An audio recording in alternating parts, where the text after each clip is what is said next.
What's up, everybody? Welcome back to Bogey Ball Society. It's just me today.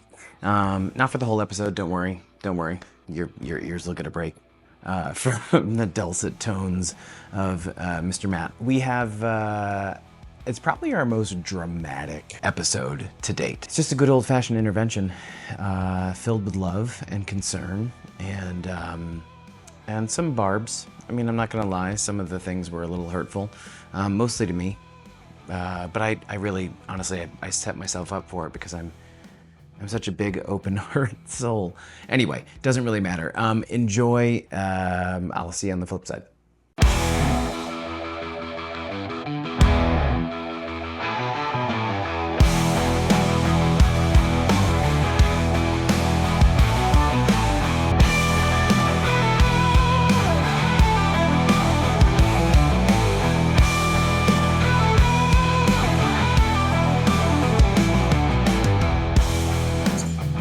Because if you shave your beard, you look younger, but you definitely look fatter. And if you keep your beard, you look better, but you look older. And it's so funny. It's a really, really clever thing. Jay, how's your evening go, man?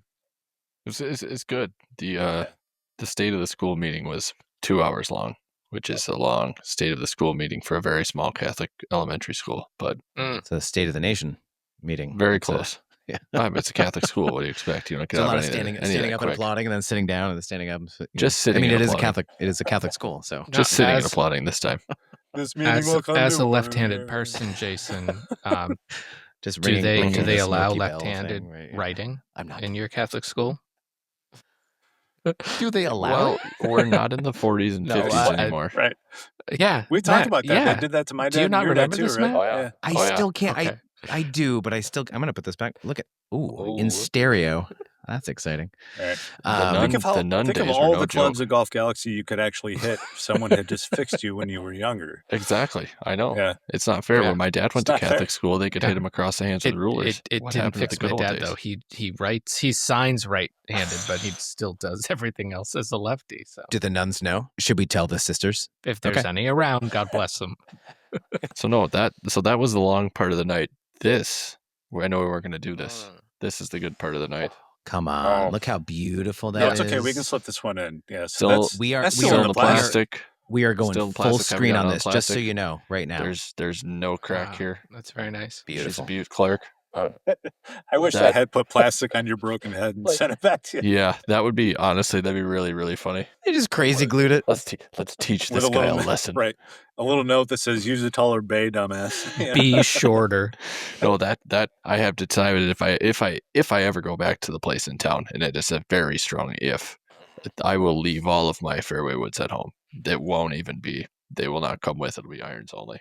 I never asked you about that, but if that's even a risk, like I could never feel comfortable swinging my clubs in a bay. And it's really, really weird because I don't feel comfortable swinging them in my own garage, which has more overhead space. Oh, interesting. But when I'm in a sim area, apparently I just don't think about that. This seems like a fine establishment. Yeah, but you get into it. You got a screen in front of you. You got a green. You can try to hit it. Well, and I'm playing with a guy that one of my very good friends, top 2 athlete I've ever competed with in any sport, swings his driver cruising at 125. Not the number 1 athlete, everybody. Just so everybody. If you say top 2, it means he's number 2. Yeah, he is number 2. The number 1 got drafted and played in the NFL. He's the number 2.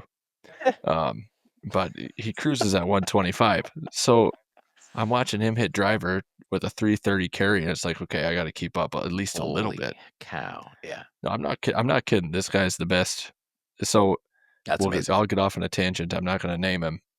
Is he also lefty? You wouldn't know who he's in. No, he's a righty. Okay, no, just curious. Outstanding. Well, that could be anybody. We talk about baseball all the time. Outstanding baseball player. He played at St. Cloud State. Was a starting center fielder for St. Cloud State. The Minnesota Twins. I don't know if they still do it, but they used to hold open tryouts, and anyone could go and try out for the Twins. So he's a freshman in college, and he decides, I'm going to go try out for the Twins. There was 400 people there, and we're talking about guys like us, just off the street guys thinking they got a shot. He was down to the final 2 individuals. They were signing 1 contract. he was down to the final 2 guys, and they went with a pitcher instead of a position player. Was it Kirby Puckett? Oh, good call. It was not. Good call out. It was not. It's the only twin I know. That's the only twin I could name, right? Exactly. So long story I was short, like, I don't think Kirby's a pitcher, the but I'm guy- going to say it anyway. Yeah. he's Right. just got insane swing speed and insane That's amazing. power, and he's really fun to watch hit the golf ball. Did they invite him back? Like, hey, anytime you want to come back and do this? Or No, and it's Wow. kind of a funny story. At least the way he tells it is like the other guy who was there was kind of like a college flameout, had absolutely no prospects going in life right now. Like if he wasn't getting signed, he was going back and working at the grocery store. Working at And, Foot you know, Locker. And Wow. the guy's that through 94, he made it into the big leagues, pitched for a few years.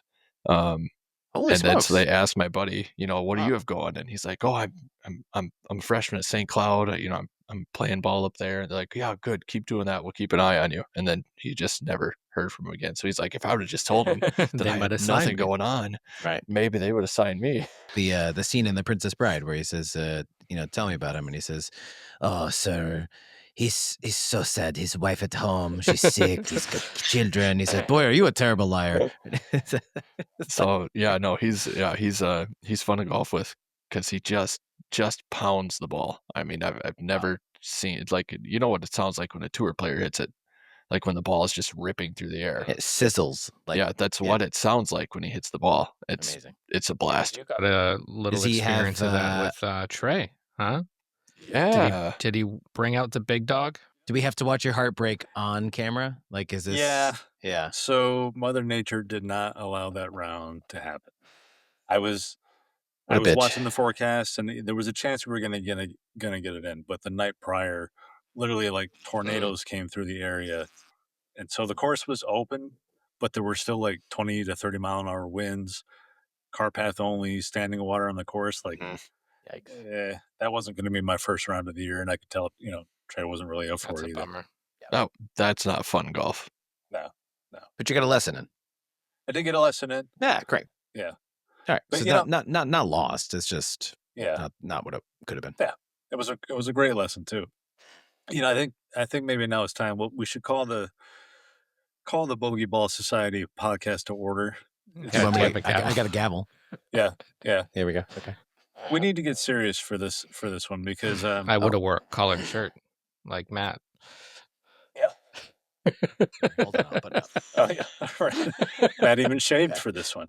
But fellas, it's time we've set out on this podcast journey, and we've gone kind of public with our challenges in life and our goals in golf, and we've kind of laid out our own plans. We've been interviewing guys and trying to draw that expertise into our plans for how we're going to get better. We've never really kind of challenged each other on some of the stuff that we've thrown out there, right? So if any of you have said anything that I think is crazy, I've kind of bit my tongue, right? Because it's entertaining. But I think maybe tonight I just can't take it anymore. So I gave you guys a heads up. I've been inviting all this. We're going to have a bit of what are we going to call this? A bogey intervention? Intervention. Right. Or maybe keeping it real with the Bogey Ball Society. I don't know, whatever. Oh. And We'll we'll workshop it. Yeah, let's Yeah. workshop it. Yeah. Well, Matt, you get full editing control, so whatever you come up with is what we're It's going to be that song I just sang. That's what it's going to be. Right. Intervention. Yeah. I'm glad to see you're all We in good won't be. spirits because this could upset some of you. This could get real. The emotions could get raw. All right. Here we go. It's going to be intense. Matt, we're going to start with you, buddy. Here's boy. my favorite thing. Guess who came up with this concept? Just listeners, just guess. Someone who has no faults or The one who's just giddy. right. Well, listen, there's some easy targets. I'm going to take Matt to block for 200 Absolutely. points. Absolutely. Circle gets the square. Yeah, Matt, I got it. So the John Sinclair. I know where we're episode. going. Yeah. Right.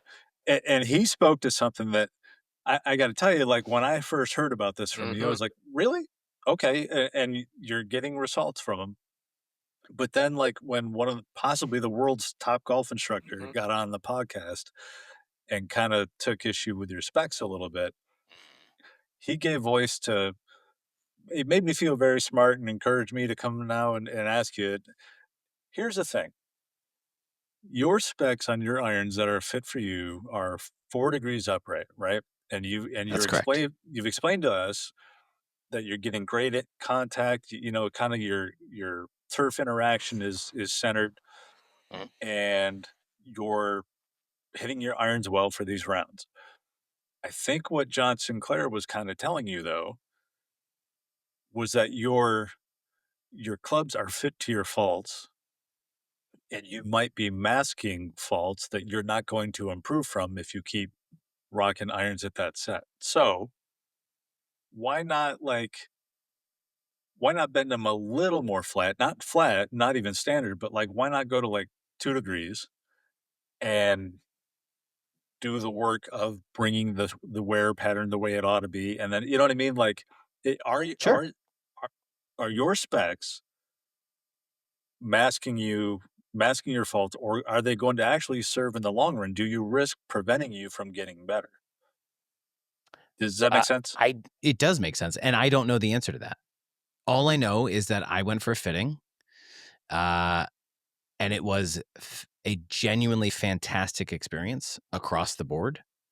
I hit the irons that were in my bag, and although I don't normally see a fade with my irons, I definitely see a fade with my driver and my 3-wood and 5-wood. So the longer the club, the more pronounced that gets. And I have been working on shallowing. I have been trying my best without a coach, without lessons, which is as we've already discussed on the pod, it is very hard to get better by yourself. That is just inherently true. However, I play once a week, and the way my life is scheduled, and I hear John when he says, "Do you not have an hour a day?" And there are many days where I do not have an hour a day. That is just the flat reality of now. Could I make an hour a day and wake up at 5 and annoy the hell out of my neighbors by hitting into a net with a floodlight? Probably. I could probably do that. But I'm not going to do that. I'm not going to. I already know I'm not going to. And I would rather enjoy the rounds that I have and really try my best to shoot a score. And so far, irons bent to 4 degrees up has while I haven't shot a career round yet. They feel incredible. And one of the reasons I went with forged irons as opposed to a cast set bent to 4 degrees up is so that as I improve down the line, when I do have some more time, they're easily bendable. The guy that bent them was like, he kept saying, "Oh my God, these feel so good to bend." Like he was commenting on how unbelievably When I bend your clubs. Yeah, it was.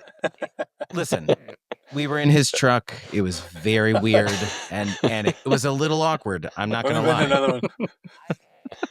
I it bend it. Like it got weird. It was like, can I have that bar and just try to bend it a little bit?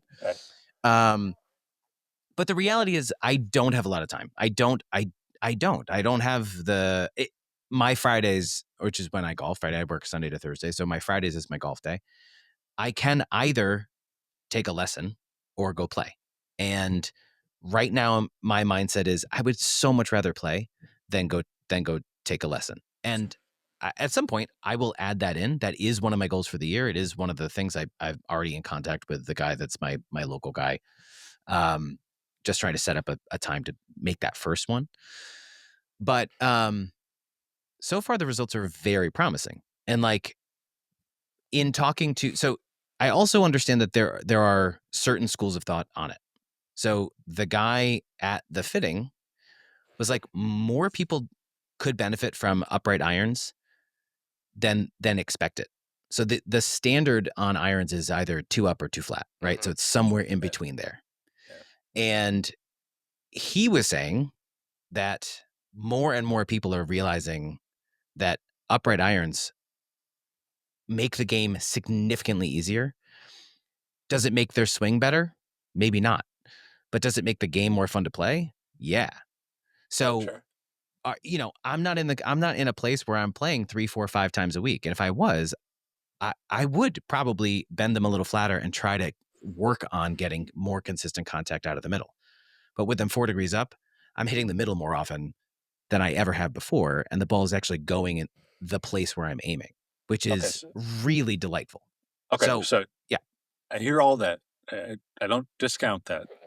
I guess what I'm asking is when you do get to a spot where you can take lessons and your instructor gives you some drill, something that gets you in a better sequence or gets you shallowing the thing, are you going to bend your clubs before you start those lessons to kind of flatten that out? Because he could give you No. that shallowing move and like it won't produce a good ball flight. You know what I mean? But everything will start going left. There, Right? Yep. Right. So the shallower I get, my upright irons will start moving things left. And when that starts to happen, then I go back to my guy, and for $15 a club, he bends them 2 degrees flat or 2 degrees flatter. Right. So they're from 4 to 2. I'm happy to do that. That's an easy investment. 7 irons. I don't know what that is. 96, 90. What is that, Brian? I know. I'm Come on, done doing guy. math. $105. So $105. I'm happy to spend that on a set of irons. The one? Okay. Yeah. I think. Right? All right. I got the same thing. 15 times 6 is 90. So I think I got 105, but I could be wrong. Yeah. But and again, and I feel like I sound defensive. You're very fun. I think That's that's a little defensive. But I'm loving it. I hope Push so. the button. But I honestly, like, I hope so, because it wasn't out of the blue that I went and did this, right? I went and got this fitting, the Avoda fitting, which is kind of the style of fitting, because I wanted to see what my lie angle was and or should be. And it wasn't a lesson, right? It wasn't like, oh, you're too steep, you need to blah, blah, blah. Their whole point is like, let's make the game a little bit more fun for those that are playing casually. And as much as I love golf and as much as I think about golf, the reality is I am a casual golfer. Sure. Yeah. Now, okay. 90% more than probably the quote unquote average golfer, because I have a golf podcast. I talk about golf all day. I think about golf all day. I bore my wife to like death every with other golf. Joe. Just like everybody else. Yeah, exactly. So I understand that I'm in this sort of like middle ground where I could be doing work to getting better for sure. And I would like to. I would love that. But in the meantime, I'm happy to rock these 4 degrees up and hit the middle more often than not and try to see if I can shoot a score. I got to come to Matt's defense a little bit here. Just off of the results of his fitting, +4 is not traditional, but the evidence of his swing and the performance of the club supports that was a good fit for him. He's also somebody that golfs regularly, so it's not like it's a true early season fit and the results are based off of a bad swing that he's making, right? So, I mean, it could be a bad swing. It's just your swing. It's your swing. It's your swing. But it's mine. So yeah, it's your swing. While not ideal, I think I would. he got it by all measures that we've seen so far. He got a good fit, and it's playing well for him. I don't think that John's words didn't cut deep. I mean, I heard him say it, and I was like, oh no. Oh yeah, I ate it up as soon as he said it. I was gonna give you crap for it too. Yeah, but to the extent that we're not tour players, we're not moving like tour players. So for John, yeah, flat might be the answer, but for the average Joe golfer, we might not be able to get in those positions consistently enough for that to be. For what it's worth, Bryson is also very upright. So if anything, I'm just modeling my swing on well, if you the Adonis of the golf.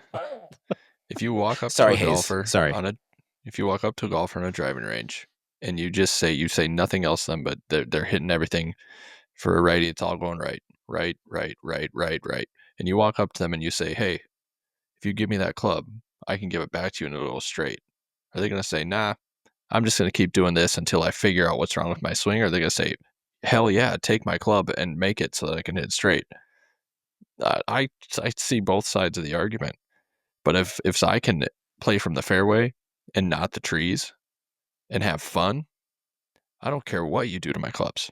Do it so that I can play an effective shot. And I play 3 degrees up for what it's worth, but I'm also 6'4". So there's a height based on recent history, we just need to cut your shafts down about 3 inches. And it's Yeah, fine. and then And you're I right, you'll will be fine. call you guys Exactly.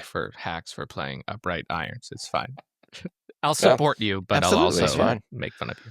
Now, let's be clear though. I'm not, man. I'm coming across like like Matt's under attack and it's coming from me. I I don't love it. take issue with it, but I'm trying to do some devil's advocate critical thinking on But this. that's For the sure. whole point Because- of this Mhm. intervention. See, I'm just gonna keep it. No, But the thing is, and I got to kind of correct the record a little bit. When you talked about John Sinclair was talking about, can't you find an hour a day?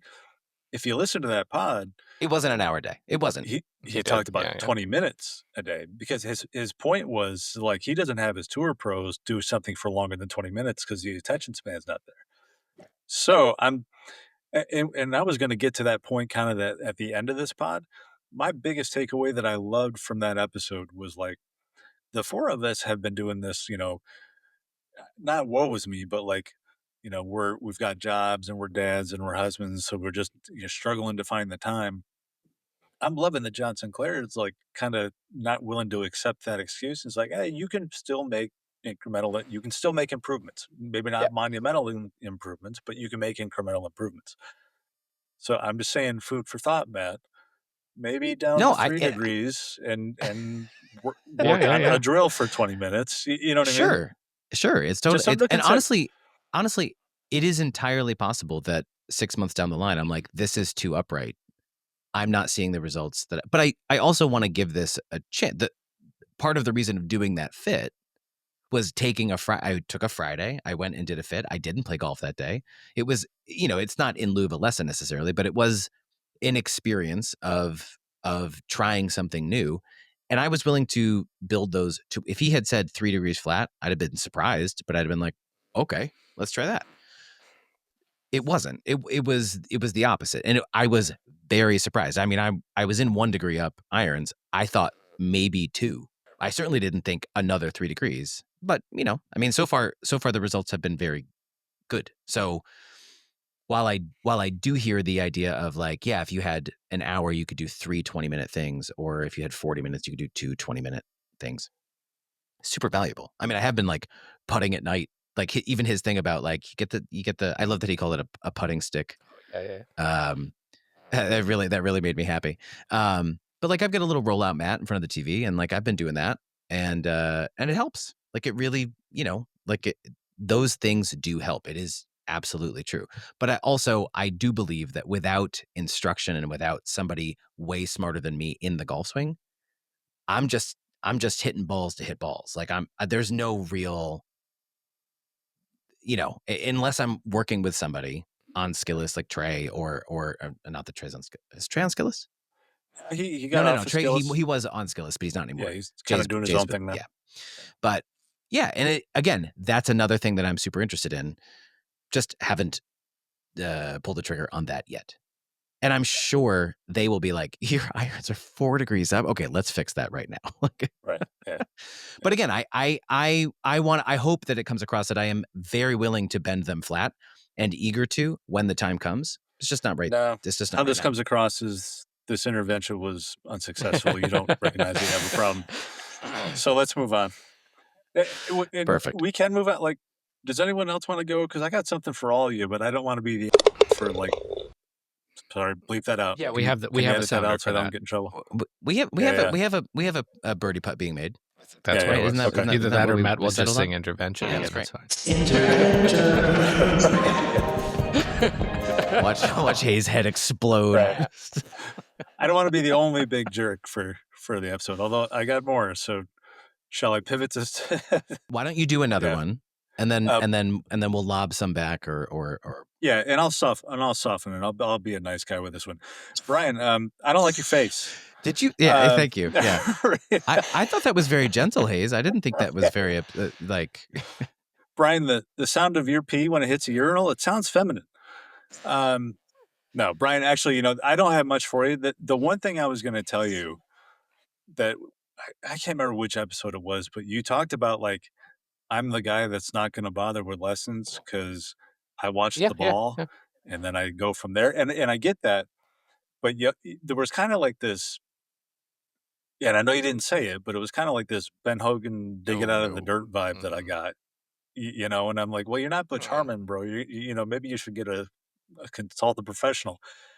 But what did you do? You went and consulted my professional, so I can't really I give you wanted credit for the that. best in the business. To be fair, I haven't started with him. I was waiting till I can actually hit some balls at the range to get videos for Trey, because I don't want to give him my indoor crappy winter swing to improve.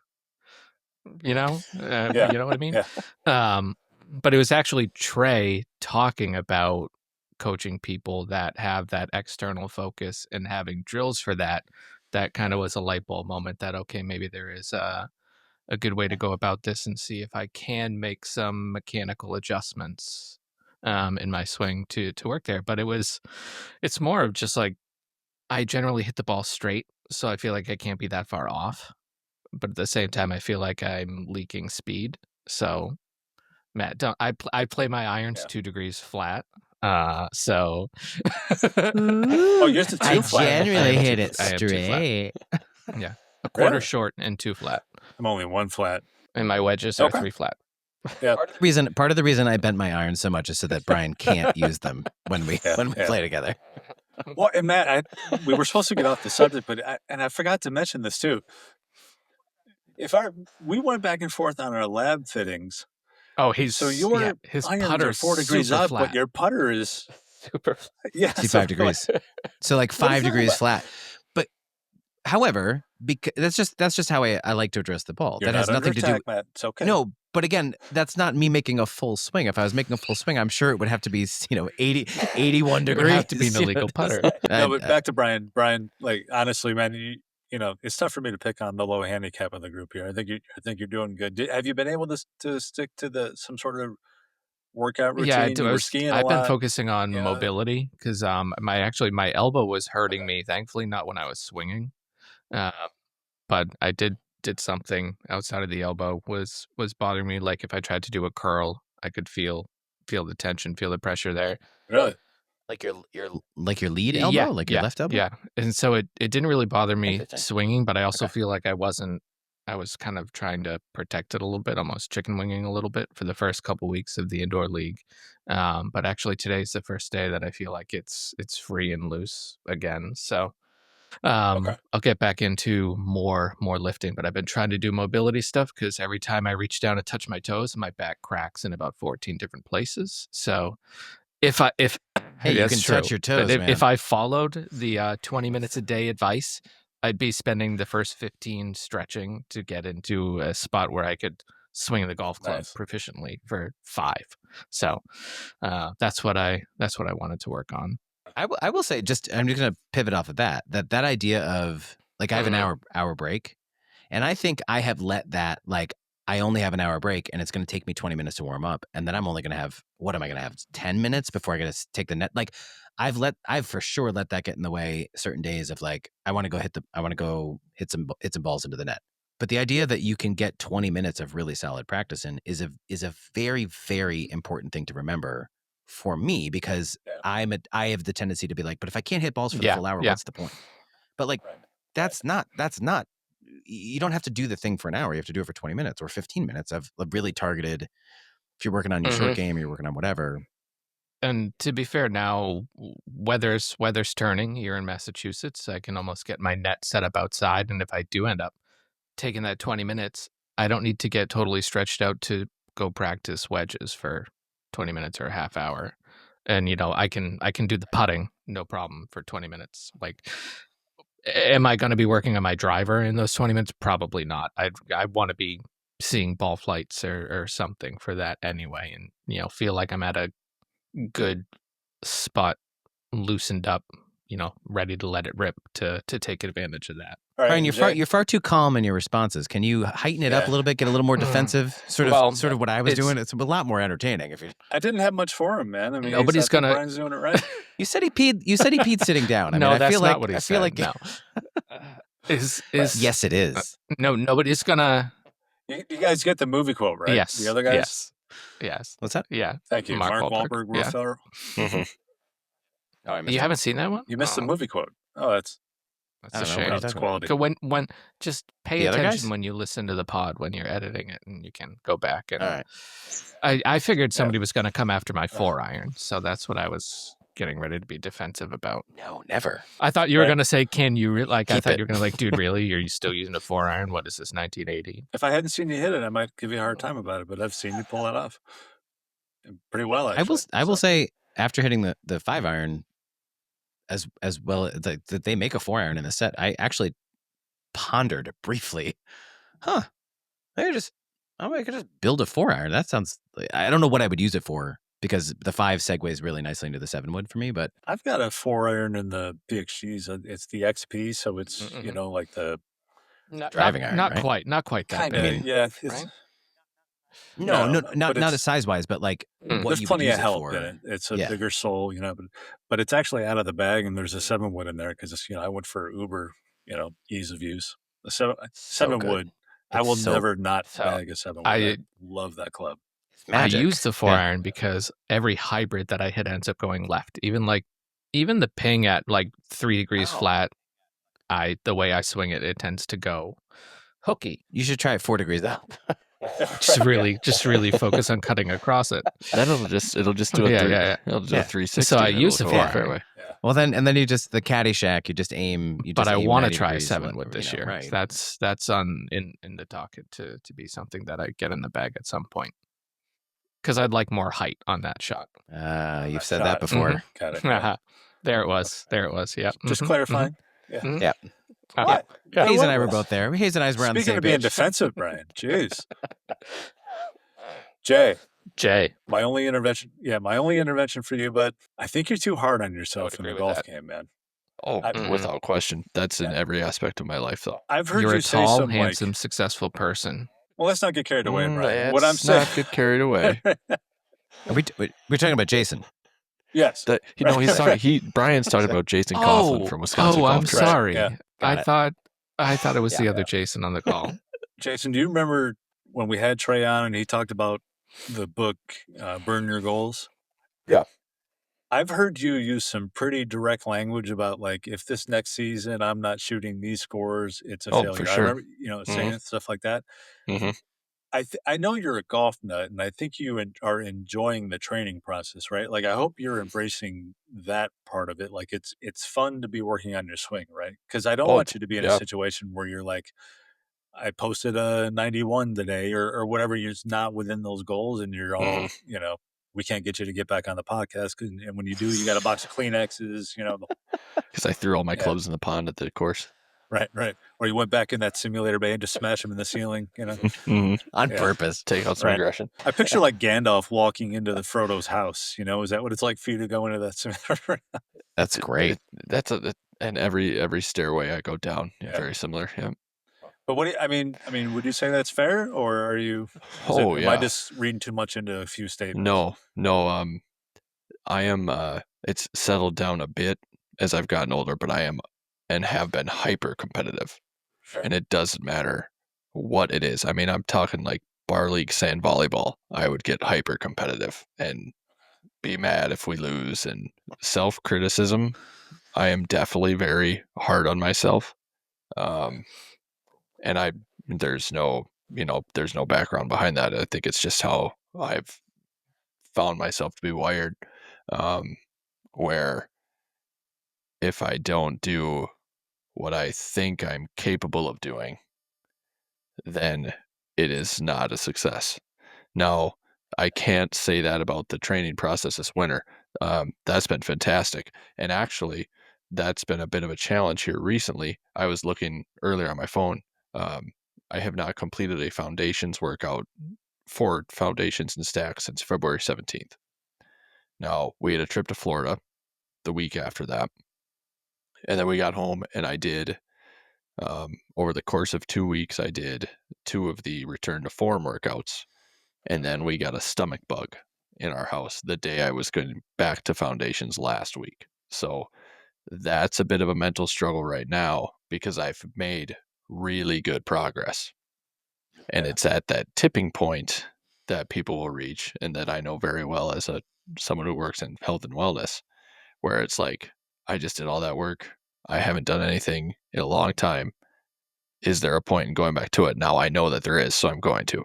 But I have been, I've struggled with that because it's like, well, I would be here if I would have just done it, which isn't necessarily true.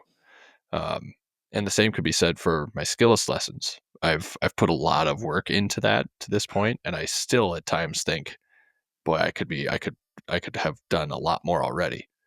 Even though in my last analysis with my coach, he said from start to where we are now, it's the best he's seen my swing look. So like, I'm trying to take those pieces and then be positive with where I'm going. My big concern right now is that we're about to get outside too. And last year, my swing felt really good inside, and I got to the range, and it was a disaster. I mean, a disaster. So now I'm trying to fight the whole. Okay, I have a net swing. I've been hitting the ball really well. I haven't really seen ball flight. If I get out there and I'm hitting it well and the ball's going all over the place, how do I mentally prepare for that? So, and how do I not make it like, okay, another year I'm just going to suck and I'm not going to get any better? I have that negative self-talk. That is probably my biggest hurdle over. I'll tell you what, when you come to Sand Valley with all of us, that negative self-talk will be out the window. We are all very positive, happy, friendly golfers with each other. You know, I'm still on the podcast, right? I swear I don't give anybody crap during a round of golf. It's going to be very, very positive. Yeah. Yeah. And that's, I mean, that's not a concern. Like I should clarify. I don't have outward negative self-talk. None of it is projected. And this is me that's getting great. a That's little all bottled up inside. Even That's better. good. Even better. Well, Great I was to going to hear say, that. Sounds healthy. I'm getting a little open on some of the stuff, and I think I've talked about some of this on forums online. But like meeting me, you wouldn't guess that I'm an individual that lacks some self-confidence or has issues with negative self-talk. Like I don't project any of that. My personality is the complete opposite. But the internal conversation in my ear, between my ears at times, goes the total opposite direction. So that's something that I learned. I'm still, and I've always, you know, whether it's past athletic experiences or like I said, I've always been hyper competitive. I've let that boil over in some not so impressive moments back in my baseball playing days. So you know that has tamed down at least, but it is so just nothing on a the challenge. Line. As long as we play just nothing, right? No real competition. You're gonna that'll be better. No, that's not gonna matter. I'm still sounds like he's gonna like bottle all his frustrations up and day 5 of the golf trip just turn green and triple in size and lose his mind. Yeah, I know. No, like it, and it, like on the course, like I've let go of, again, right when I was younger, right out of college, I let stuff make me mad, and I would outwardly express that. I'm well past the point of letting golf make me mad because I don't play golf to get mad, but it still bothers me. I just don't express it. So if that so makes I'm sense. just yes, 100%. I think let's play therapist for a second. I don't know anybody who doesn't talk negatively to themselves. Oh, for sure.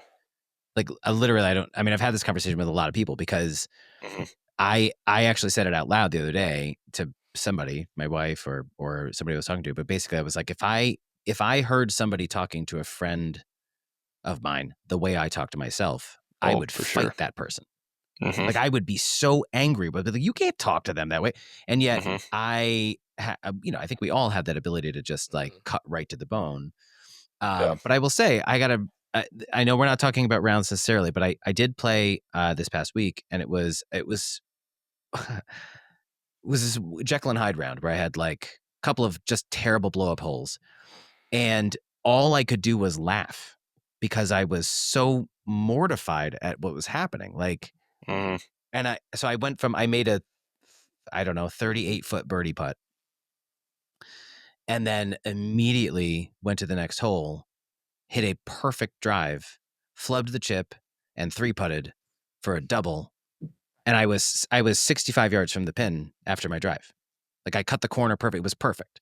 And I was livid, except I just couldn't believe that the same guy who just hit a great drive, great second, made the birdie putt, great drive, fell apart, went to the next par 3, topped a 5-wood down a little hill into some clover, had to chop it out of the clover to the top of the hill.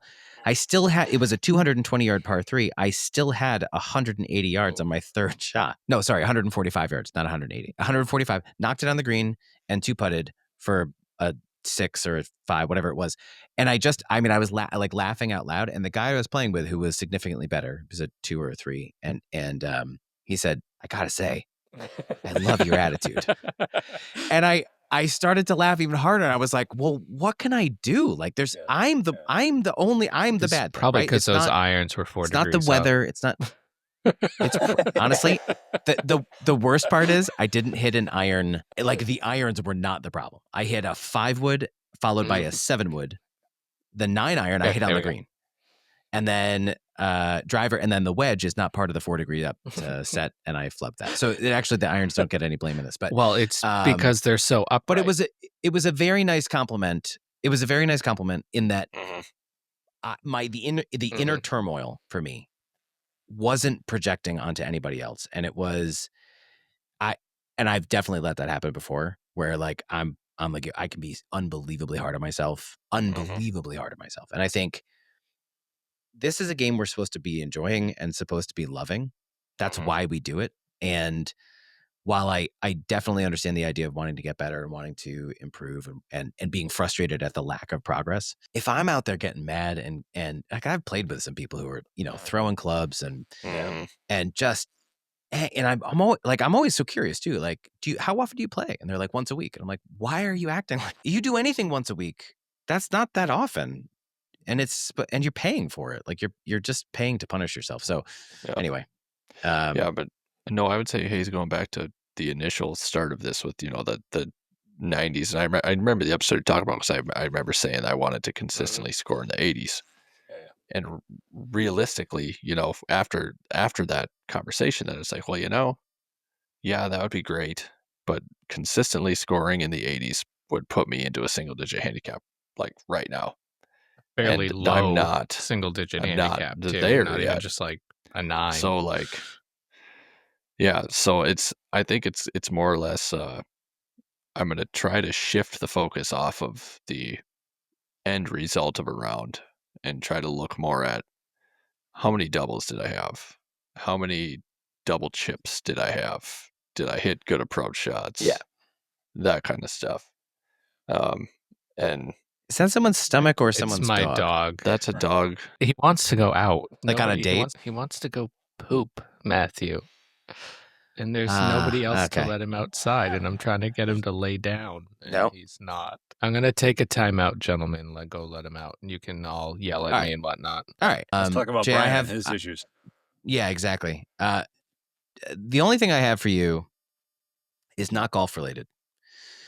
But I want to encourage you to make sure that you have a box of tissues nearby, so that if you need to blow your nose during a podcast, you just go ahead and blow it, and then so we don't have to hear the whistle.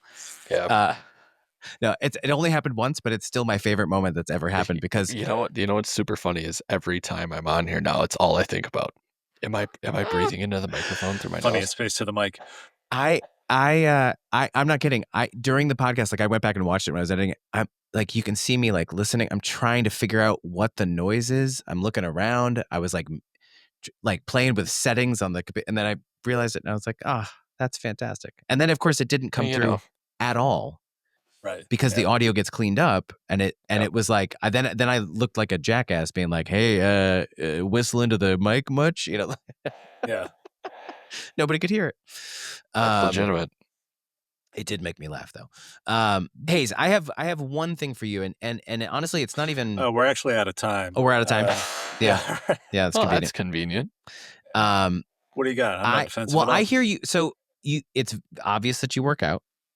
and it's obvious that you're in the pursuit of swing speed. But I never hear you talk about your short game, and I have no idea if it's good or bad. I don't remember it being remarkable one way or the other when we played. We only played once in Virginia, I think. Maybe we got one full round in, I think. Right. Yeah. Yeah. But is that something that you actively work on? Is it something that you practice? Because I know that you're in the chase for speed, and I know that you're in the chase for, like, I know you just got a new putter. Yep. So I know that it's on your mind, and obviously, but I just know for me, my handicap came down drastically when I started working on my short game, not when I was like, I'm gonna hit the ball a little bit further or whatever. So, No, that's valid. That I definitely haven't talked about it here. But like, what is that process for you? Like, are you?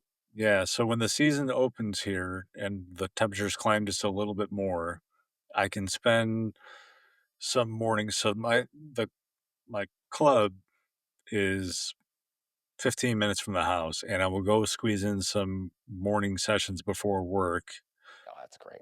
doing a little chipping and short game work.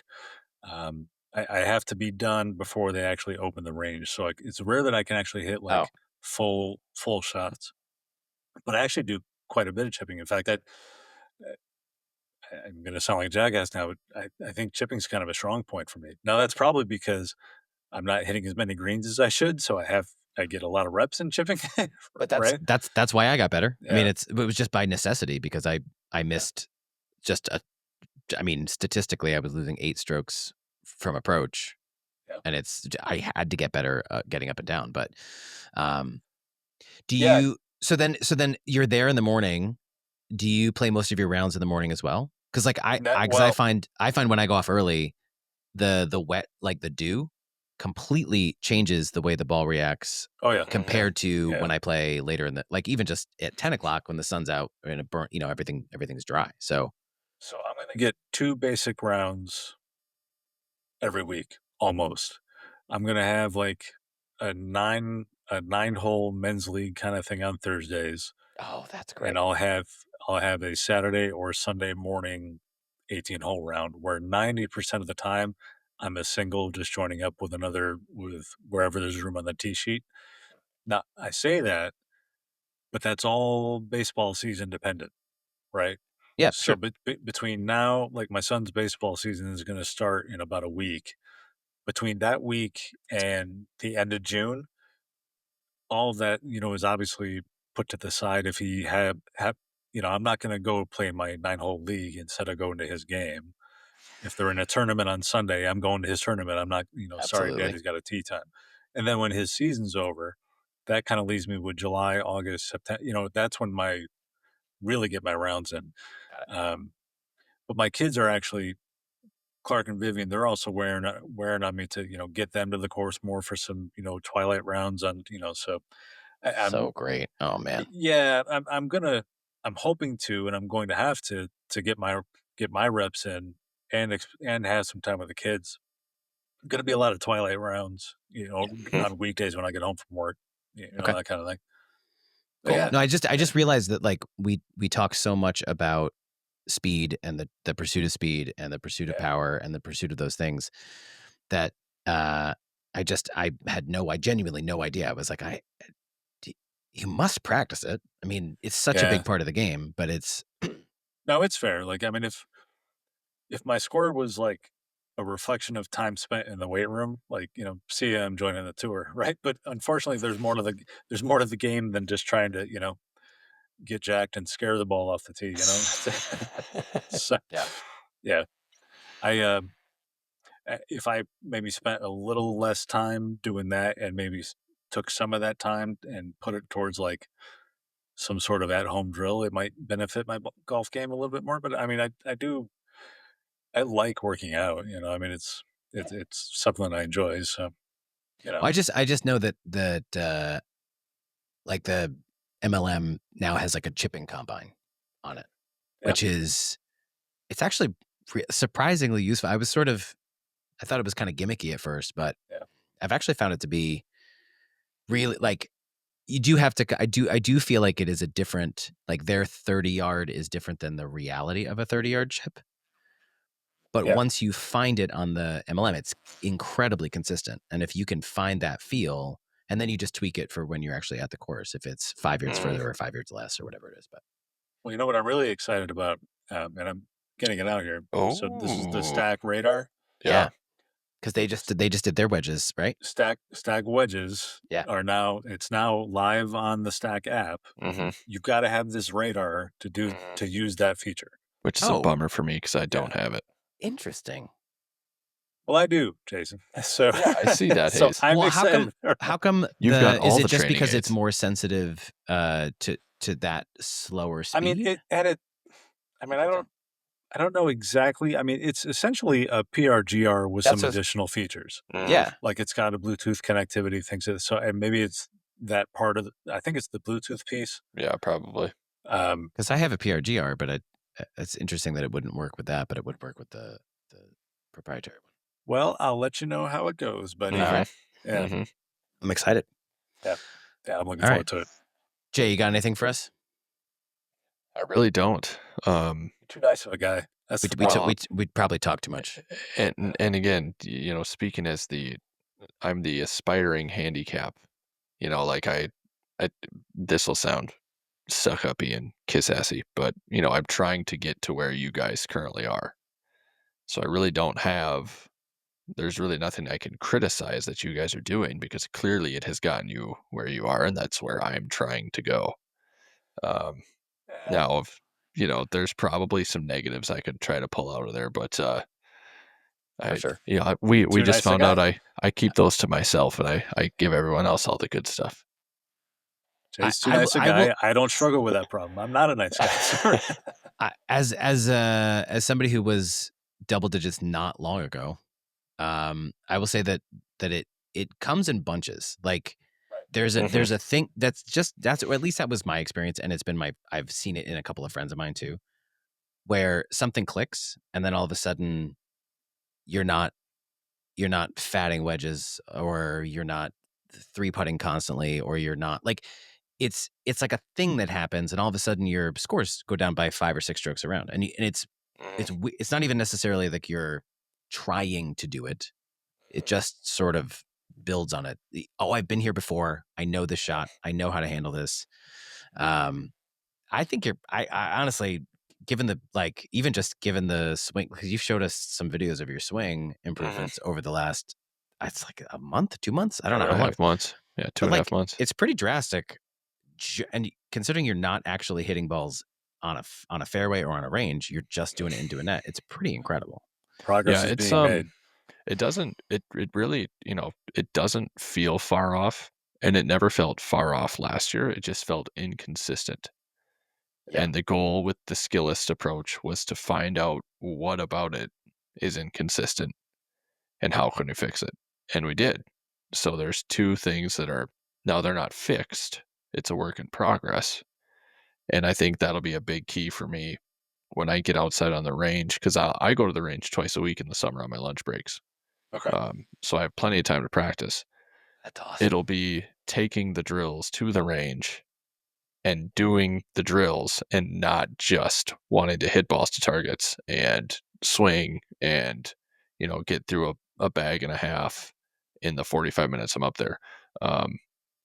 So that's going to be a big part, is carrying the practice over and then just trusting that even if the first few sessions go bad, the work that was made is ultimately in the right direction, and I have to stay with it and not let myself default back to what my swing had been previously. My guess is you're gonna get out there and it's gonna feel real weird, and then you're gonna connect with a couple of balls, and they're gonna do the thing that you're actually expecting, and all of a sudden you're gonna be like, totally worth it. Like they won't all be like that. You'll chase that feeling. It'll be the same thing. It's I don't know. Like I keep looking back. The course I played on Friday, I shot an 85 at. It's the course I've shot a 75 on as it's my low ever. And it's not an easy course. There's 3 par 3s that are 200 yards or above, and there's the 4th one is 178 or something like that. They're pretty long par 3s. Par 4s are pretty straight away. Par 5s are on the long side. But the thing I did that day is I just kept everything in front of me, and I didn't I didn't have a blow up ball. And it's amazing what that will do to your score without really even paying attention. I didn't play badly on Friday, but I had a triple and 2 doubles. And I was like, that's basically the day right there. Like, you're just like, okay, well, it's really hard to come back from those. So Yeah, it's just going to be carrying over the work from the practice. And then, I mean, it is tough because I really don't know what to expect for ball flight. You know, when I was at that simulator last time, everything was a dead pull, like not an unplayable pull, but like a dead pull right. So it's like, okay, maybe because my path is changing, maybe 3 degrees up on my irons is too much now, and they're bendable, so it's not a big deal. Going down to Golf Galaxy this weekend with a buddy, so we were supposed to go last week, and then everyone in my house was sick, so we didn't go, obviously. Yep. But he told me to take 10 7-iron swings and 10 driver swings on TrackMan and send them to him, and then he'll analyze that stuff, and I'll send him my club specs, and we'll go from there. But That's great. It'll be interesting to see if everything is right of target, because that's never been a real problem unless it was a snap hook off the tee. And then it'll be if they are dead pulls or if it's more of a draw, and I need to set up with my target line just a little bit more left and then draw back to the middle. So I'm really curious, and I'm excited, cautiously optimistic that it's going to be a really good year. But I think having the mentality that it's there, I just need to believe that I can do it. That'll be the biggest step for me to get to the next breakthrough with handicap, is just believing that I can hit the ball the way I think I can. Yeah, for sure. Hey, Brian, I also have to poo. Can you take me now? No, because it's a gross way to end the pod. That little jerk Yes, didn't even. He just wanted to sniff around where the rabbits have been lately. Yeah. Fat of the then land. Him running around the house with his paws on the floor like a little criminal woke up one of the kids. So I had to. Of course. No, he's back asleep now. Nice. But I had to reorient him because he's sleeping on the couch right now because he wanted to be closer to a bathroom in case he got sick. And he was like, I don't know where I am right now. Oh, yeah. Like, totally not awake. Oh, yeah. Oh, yeah. I know those ones. Just had that this last weekend. Oh, man. Well, maybe that's a good place to end it. That's a great place to end it. Yeah. All right, let me give you some homework, though. We got to come up with some season goals, some season challenges. I know we've got goals. We need some wager type stuff. I think so. I think for challenges. Sure. I think that's a great idea. That'll be the topic the next go round. All right. I think they all, whatever they are, they need to conclude with Matt has to shave his face. No, I don't want that. No. Here's the thing. If I lose like let's say 15 pounds, it might not be so scary. But what I know that I was not in a great place physically when I shaved my face last time. So I think that was part of the scare. Was there were a lot more chins than I was expecting. If it's just the one chin, it might be okay. I have the opposite problem, like those rare moments when I've tried to, really any significant facial hair. I look like Kevin Federline, Britney Spears' ex-husband. Yeah, the line. Yeah. Total schmuck, yeah. The chin strap. Yeah. Oh, yeah. Yeah. Right. All right, fellas. Thanks, everyone, for listening. Yeah. We're out. We're definitely out. See ya. Fantastic. All right, so that was our first and so far only intervention episode. The song is too good not to do it again. Let's be honest. Yeah, honestly, it's one of my favorite episodes we've done so far. If only because it was such a lively conversation where it felt like everybody had to either defend themselves or defend somebody else. I felt like I got a lot of love from Brian and Jason, and Hayes. He has really good points. He's got some faults and some flaws, and we're not talking, physical. We're just, obviously we can't talk physical because he's a god. It's not fair. I mean, it is fair. Whatever. Shut up. The point is, was really fun. Anyway, hope you liked it. Follow us as always. Ask us questions. Hey, do us a favor. Actually, do ask us some questions over at bogieballsociety@gmail.com.